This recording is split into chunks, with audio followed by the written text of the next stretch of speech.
Good morning, good afternoon, and good evening, and a good wherever you are. Welcome to Brizy. My name is JP, and we're talking about a brand new feature that I think you're going to be very happy about and that you're going to use quite a lot since it is there now, and also a highly requested feature. So let me show you immediately what it is, and it's the new Explorer. How to get it? Let's use the shortcut key because that's going to be the easiest way. On a Mac, it's Command E, E for Explorer, and then naturally on Windows, it is Control E. And once you do that, this little panel pops up there. If you've used other builders, you will know and feel familiar with what this is going to do. It will help you navigate the page you are on by jumping to different sections and also the different elements within those sections. This is newly launched, and we would love your feedback. Send to support@brizy.io. if you have any suggestions on what you would like to see here. And I think in its current form, it is great. It's going to already help you to quickly get around your page, especially to identify those elements that you don't see anymore. How this works is that it's going to be collapsed by default, showing you all the sections on the page. In the top left of the Explorer, you have this show all or collapse all, and that is what this function is for. If we go to any of the sections, you can unfold them like so, and it will show you all the way down to the grid elements like rows and columns, and then the content with it. And once you click on any of these elements, the page will scroll to that direction. What I would like to see here, though, for the future, I hope we can have the toolbar pop out, because at this moment, it's very easy actually to miss which one it has selected. But if you look carefully onto the page, you can actually see that here, the logo has the bounding box around it. If I go to this column, you will see menu, and now I select it, and now the menu has the dotted bounding box. And you can kind of guess what's going to happen under column. I'm going to select button, and yes, the button is selected. Next to button and all of the others, we have these two options. One is to hide it.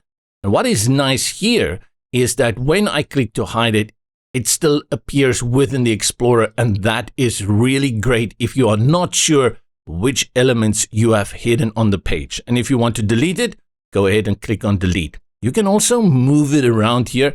I'm always a little bit hesitant, but I like the fact that it goes to red, shows you cannot do it in that position. But then I go to the second column and I drop it, and now we have this behavior.